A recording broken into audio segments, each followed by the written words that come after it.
What's going on, everybody? Benton Blakeman here for the Hand History Lounge. Welcome to Online Grind, Volume 9. We'll hop right into the action over on Table 1. We have two kings and had raised pre-flop. We got called by a player in position, and we decide to make a small bet on an ace-high board. I think that checking would also be fine, but playing kings is a small bet on this board. Betting a third pot essentially with all of our range is also fine here. Makes the hand a little bit easier and cleaner to play when we lead rather than checking and starting to guess. Where we're at, I don't know how many bluffs they will really have on these boards. Again, welcome to the Online Grind, Volume 9. I started this series about 2.5 years ago to help promote the Hand History Lounge. That's what we're still doing today. With all this quarantine stuff going on, what I've started doing is giving a free lesson every week to Hand History Lounge members. And a cool way to do that was by putting this video out to everybody, having them watch it, and then we get together on a Zoom call and discuss it. Go over any questions they have, and we go on from there. Everybody seems to really enjoy that. So if you haven't checked it out yet, check out www.handhistorylounge.com. Join me and Andrew Nemi in the lounge and get your learn on. Ace-10 offsuit in early position on table 1. I think some players automatically will raise ace-10 or any face card ace. I don't. I think it's a mistake. I fold ace-jack offsuit as well as ace-10 offsuit as well as king-queen offsuit from early position, like the first 2 or 3 spots, depending on how tight the table is. And I think it's perfectly fine to do that. I think you're not giving up much, if anything. You may be even saving money by doing it, but it definitely reduces variance. Should be the same thing here on table 1 with the king-jack offsuit raising, folding from the third spot from under the gun. I probably would open one more spot to the left, like the hijack, but from the under the gun 1, the low jack, I'm probably going to be folding king-jack offsuit there. I'm doing the audio after the fact on here, so I played this session earlier. I'll probably remember some of the hands, but I don't have control over which tables the mouse is going to because this was all pre-recorded. I actually did audio commentary for all this at the same time. And then when I went back and listened to it, I realized that I had not turned my microphone on. And getting old sucks. King-queen suited over on table 2. Looks like I'm going to go ahead and raise it up. And I do remember this. I min-clicked to $2. That was definitely a mistake. I was trying to make it like $8. Again, we'll call that a product of getting old. On a 9-3-5 rainbow flop with one club, I like a small lead here. Looks like third pot lead, even into 3 players, I think is perfectly fine because there'll be a lot of turn cards that we can barrel on, like a 10 of clubs. I mean, a 10 or a jack or most clubs. Then there's going to be some cards that we shut down on, like deuces, 4s, 6s, because those cards will definitely improve our opponent's range. And that was one of those cards. Now all of their straight draw hands have improved. All of their 3, 4, 4, 5, ace deuce, all these hands have improved to hands that they won't be folding the turn with. And we don't have much equity, so we're going to be just check folding. Over with the 10s, we raised under the gun, get called by a player in position on an ace-queen deuce flop. There's just no point in battling him there. We just go ahead and check and fold the 10s with 2 overcards.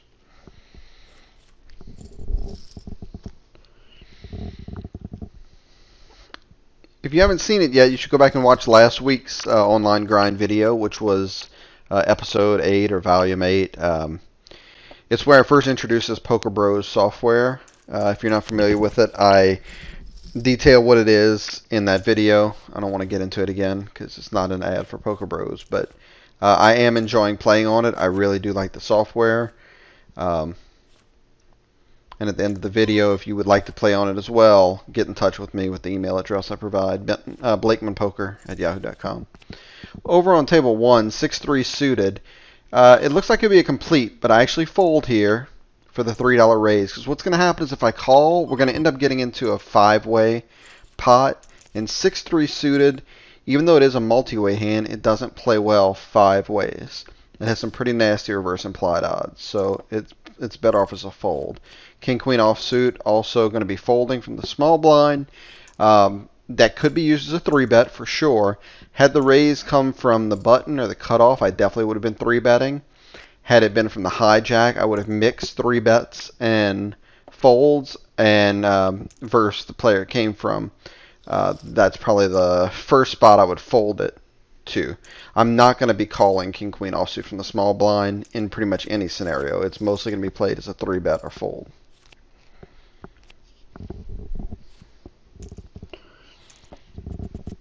And the reason that I wouldn't be calling it is the big blind will often come along as well. We're going to end up in a 4-way pot or so with a hand that plays very well as a top pair hand, but doesn't play very well as a multi-way hand, because we rarely make better than top pair with it.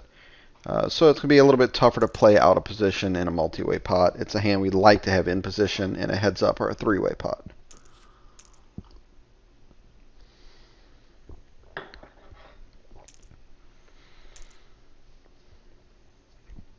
Queen 8 suited over on table 2. We open to 3 big blinds from the cutoff. I think that's pretty standard. Flop a flush draw. I expect to be betting pretty small when check 2 here. I think anything up to half pot is fine, but preferably I'd like to bet something like $4 into $10. Let's see what sizing I go for. Looks like I went a little bit smaller, $3. That's also fine, 30% pot, and gets the job done.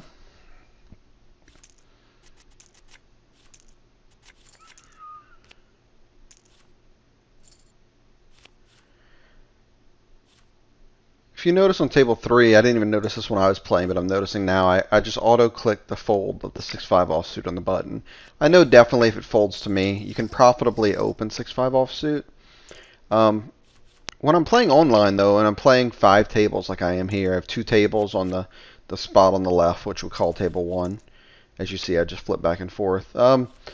Those really close spots I just pass up on. I don't need that kind of variance. I don't think it adds much to my game. In a live environment, if I can look to my left and I can see the disinterest in the small blind and big blind's faces, I can open any 2 cards profitably on the button. We don't have that luxury when playing online. So you just kind of want to develop a game plan, and mine has been to raise more suited hands on the button. Even though I might fold 6-5 suited, 6-5 offsuit, I very well might raise 5-3 suited, which seems contradictory, but the thing is with 5-3 suited, I'm going to have a lot more barreling opportunities when I either flop a flush draw or I flop pretty much nothing, make a small c-bet, and turn the flush draw. It just gives me a little bit added bluffing equity going forward. Now on table 4, we open Jack 9 offsuit. I think pretty self-explanatory, but that's a lot better hand to open on the button than 6-5 offsuit, because we can make top pair with Jack 9 offsuit, and a good chance versus one player will be able to hold, and get to the river and show down a pretty decent pair. Where 5-6, if we make one pair, we're still going to struggle winning the hand for the most part.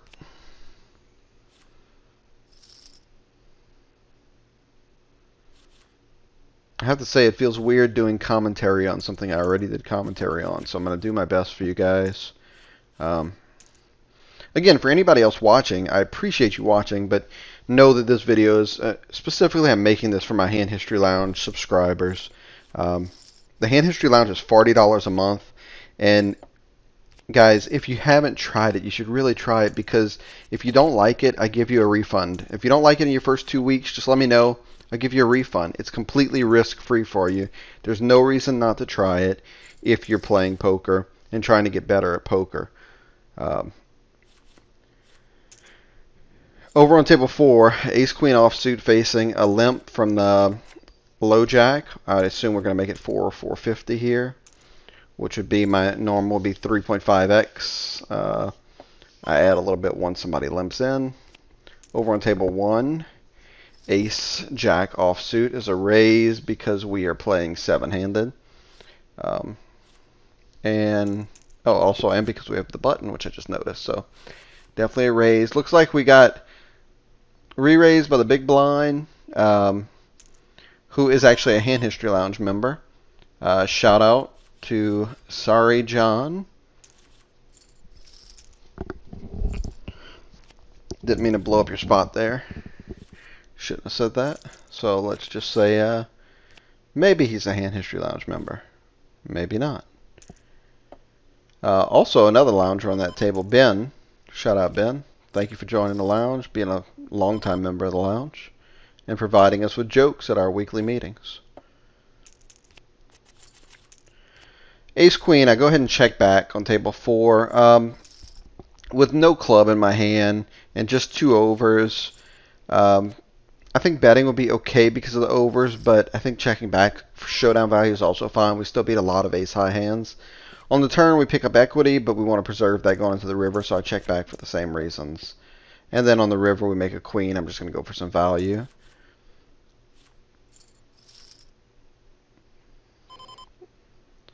Looks like I go for about half pot value, which is good. We're targeting a pretty narrow range, especially when a flush gets there, ace-king gets there, and we're betting one pair for value. It's going to be tough to get called by worse, so you need to size down a whole lot to target the range that you want to call you. Again, this is very exploitive play. This is not GTO play. This is a style that has been working very well for me on this site. And it is not a style you'd want to use in a high limit game against very good thinking players because they will exploit you, where players at these limits tend to not exploit you. So therefore the most profitable play for me is to exploit them by using different bet sizings based on hand strengths and on their most likely ranges.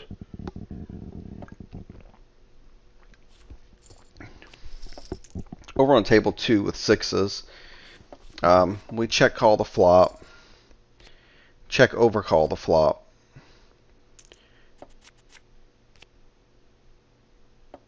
and it checks through on the turn.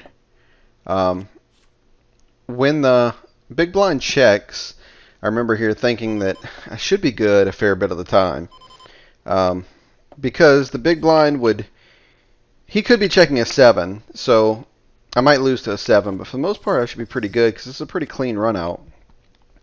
And I remember thinking I don't expect this guy to bet, but he bet pretty big, 17 into 23. Once the guy to my right folds, I think it's tough because I don't think he represents a whole lot. I wasn't expecting him. I expect him to bet a queen on the turn. I expect him to bet sets, better hands on the turn. And I'm not sure if he bet 17 into 23 with a jack. So after time banking for a while, thinking through this, talking through this, I think he, in general, has a lot of like ace deuce, ace 4 type hands. So I decided to make the call. And he shows ace jack, which is unfortunate that he hit. I mean, good for him for sizing that way with a jack. I honestly wasn't expecting that, so 1 point to him for sure. I just think in general there he's just going to be bluffing a lot because that's not a great value line to go bet check bet. He's not going to bet 17 into 23 with a 7 there when it comes queen jack. And then all of his real big hands bet the turn. So his betting range on the river is actually pretty narrow. So good for him for widening it up by betting that when he makes second pair. Looks like with the king queen on table 2, I'm going to just go ahead and raise from the blind versus a late position limp and a small blind complete. Over on table 1, I should be folding ace 10 offsuit from under the gun, which I did. And I'm guessing on table 1, with the ace 8 of hearts, I probably timed out because it looks like I was under the gun and folded. And I tend to play all my suited aces in these softer games. This was a limp pot on table 4. I have 8-9 offsuit in the big blind. And checking to the middle position limper, who bets full pot.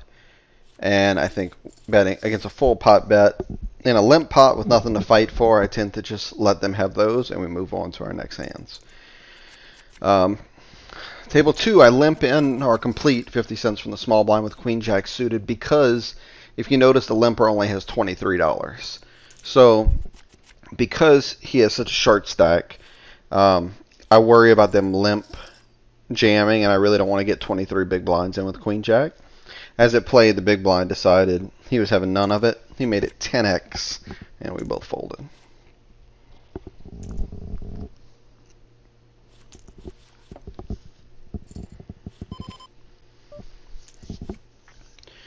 Um, I would assume I'm going to raise the ace-10 offsuit on table 3 versus early or under the gun +1 limp. I use 5x sizing, which I like. And we get called. On this board, we should just be betting our whole range for $3 or $4 into 11.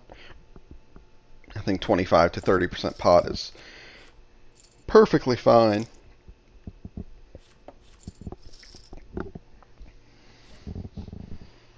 The thing is, we'll be able to two-barrel a hand like that a whole lot because when they call $3 into 11, they're going to call with all their pairs. They're also just going to call with some hands like, I don't know, ace-7 and just random stuff. And on the turn, when we bet, we're just going to get a whole lot of folds from them, pretty much from everything but a king or a 3. Over on table 3, 10-7 suited. This is going to be a fold versus Harlan's raise. Now, a lot of people want to call this and say, hey, I have the button. It's not quite strong enough to call. Had he raised the normal size to $3 or $4, we could use this as a 3-bet. Because in general, we want to 3-bet our best hands, and we also want to 3-bet the best of our worst hands, meaning the hands that aren't quite good enough to call, we would use those as a 3-bet, which 10-7 is in this spot. Over on table 2, ace-king, I think we make it $12 or so, facing a $3.50 open. Yeah, a little bit over 3x. And it's pretty standard. I do flat ace-king sometimes, but that's normally like versus an under-the-gun raise. Versus a hijack raise from the cutoff, this is always going to be a 3-bet for me.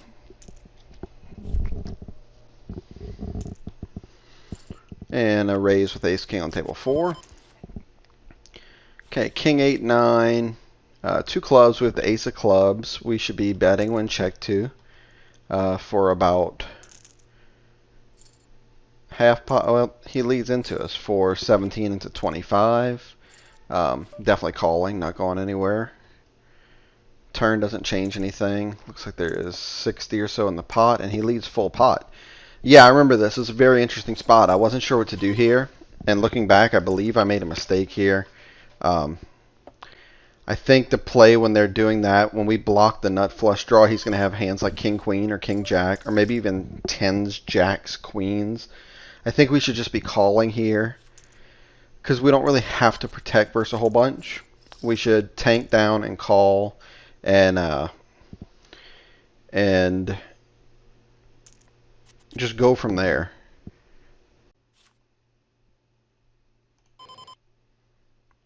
And I mean, there's really no reason to be raising him here. I know ultimately I end up going all in because I think I was a little bit confused by his pot size bet.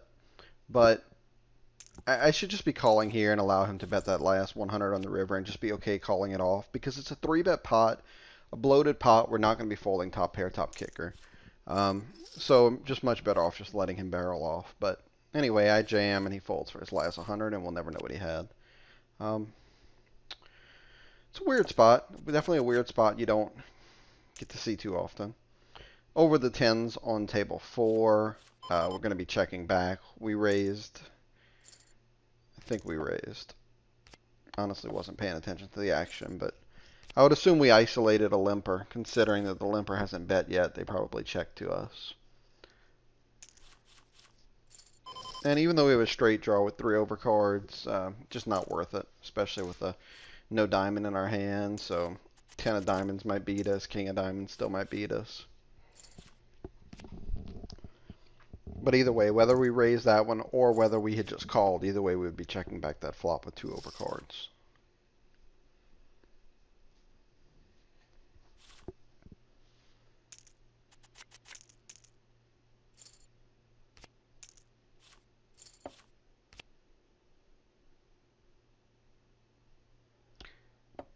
Hope everybody's staying safe during this time and doing your best to, I don't know, make the most of your time you have at home. And hopefully this isn't something that'll go on for an extremely long time, but who knows? It's definitely a very weird time to be alive and going through all this. And 6-7 suited on table 4, I think in general would be isolating a limper.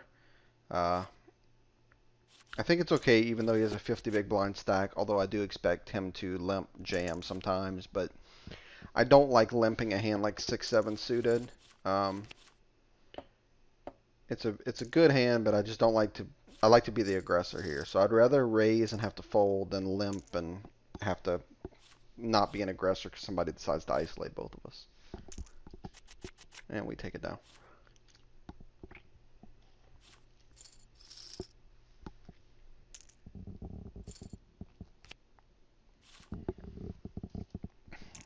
Remember during this part, I brought in my random number generator, and I'll explain that in a second. Jack 10 offsuit on table 3 is a fold. I would open that from the last 3, maybe even 4 spots. Definitely the last 3. A little bit too early position to do it there. So the random number generator, if I have a close decision, pretty much just click on this button and it generates a number from 1 to 100. Let's say it's a 50-50 spot. I would go 0 to 50 would be a fold, and 51 through 100 would be a call, or whatever it is. In this scenario, would be a fold because the number came up 11. So I just grabbed that off the Microsoft App Store on my computer. And it comes in pretty handy playing online when you're trying to decide, like maybe one of those hands like we talked about earlier, the 10-7 suited. We know we can't call it, but we want to 3-bet it some percentage of the time. We might use the generator and say, hey, I want to 3-bet it 20% of the time, and I'm going to fold at 80. Click the button, and if it's 81 to 100, we'd use it as a 3-bet. If it's 0 to 80, we'd go ahead and fold it.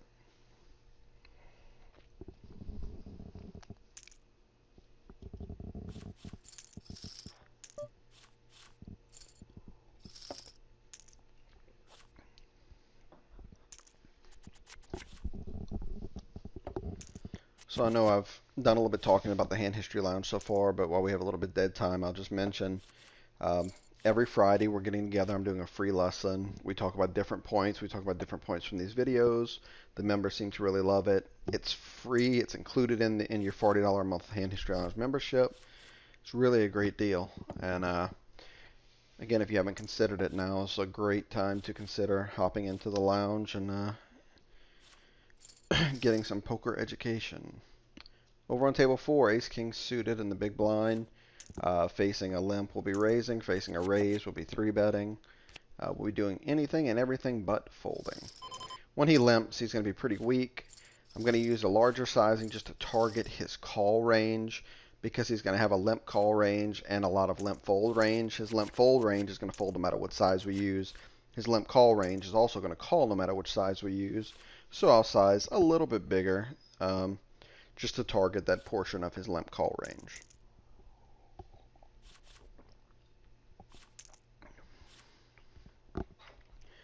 Queen Jack offsuit on table 1 is close between a fold and a raise, but with a guy who posted to our left.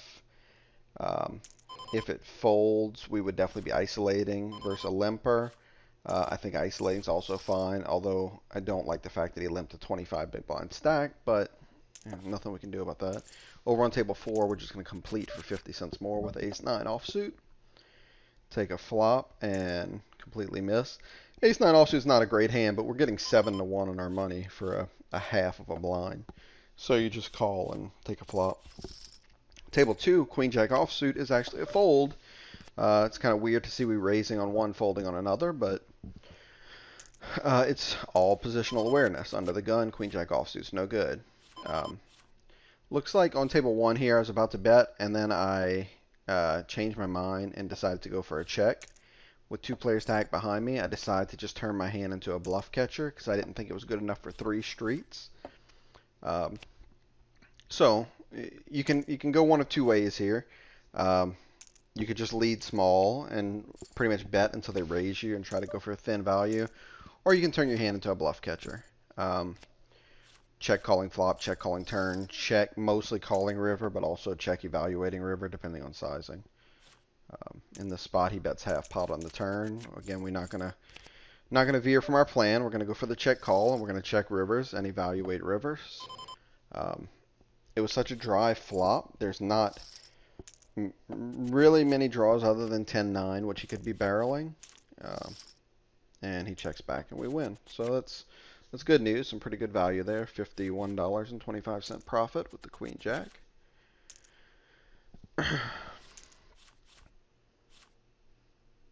Shout out to Hand History Lounger Anthony, who I notice is on one of my tables now. I actually did not notice him earlier when I was playing, but I just noticed him while redoing the audio on this video. So thank you, Anthony, for being a valued member of the Hand History Lounge.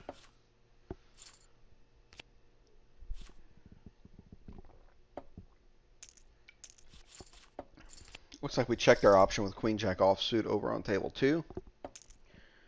And again, flop 2 overs.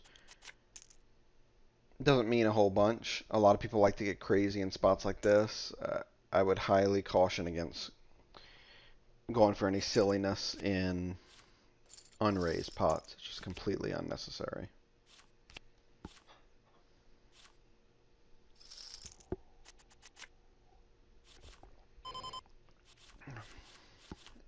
Go for a check fold on table 2. A hand like Queen Jack offsuit here on 10-5-7 rainbow, when we're in the blind, perfectly fine candidate to just check raise the flop and then bet turn.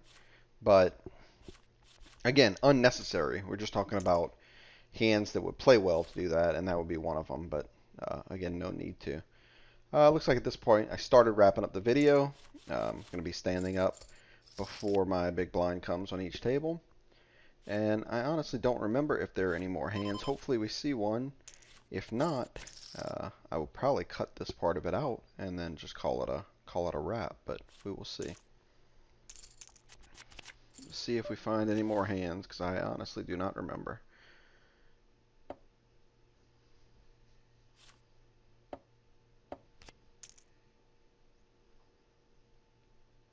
Again, I want to thank everybody for taking the time to watch this. Hopefully you enjoyed it. Hopefully, you found one little aha moment or one nugget of information that made it worth your time to watch this.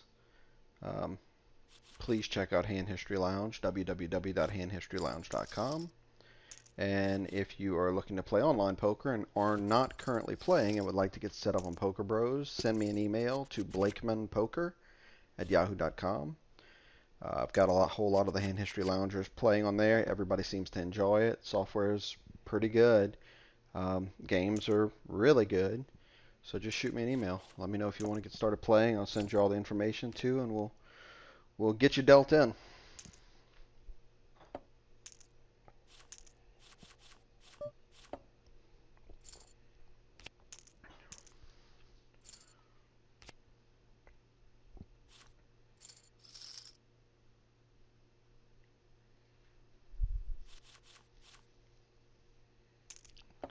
We'll go ahead and start wrapping up the video now, unless I see a hand come up in the next one. We'll make this King Jack suited our last hand.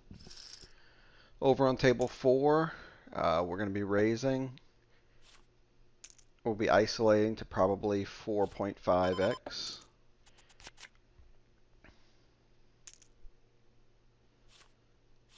Also, I mentioned it earlier in my first recording, which didn't record, but I'm playing 50 cent a dollar here. This is not my normal game, but I wanted to play a stake where a lot of the Hand History Loungers are playing, and it seems like a lot of them have settled into the 50 cent a dollar no limit. Because I wanted to play a stake that they're used to seeing, so they could really take the information and put it to use in the normal games that they play. With the King Jack suited on table 4, looks like the big blind gives us a call for our 4x open.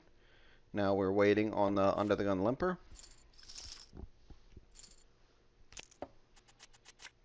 Who calls also. We'll take a 3-way pot.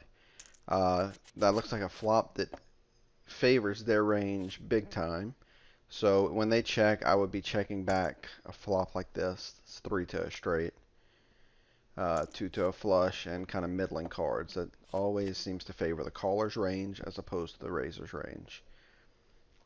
We turn a card which would look like a good bluff card for us. Keep in mind, if we decided to, we'd probably have to fire 2 bullets. So that's something I'd probably use my generator for to decide if I wanted to even bluff that if checked to. Because if I do, I'm going to have to fire safe rivers as well. I'm going to fold it as played, but the reason we'd fire safe river is because they may call turn with 4s or 5s, or hands like 3-4, ace-3, ace-6. 5, 6, but they would be folding rivers to 2 barrels.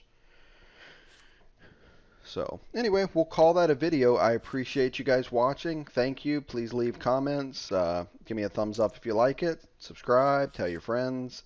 Check out Hand History Lounge. And we will see you guys next time. Take care.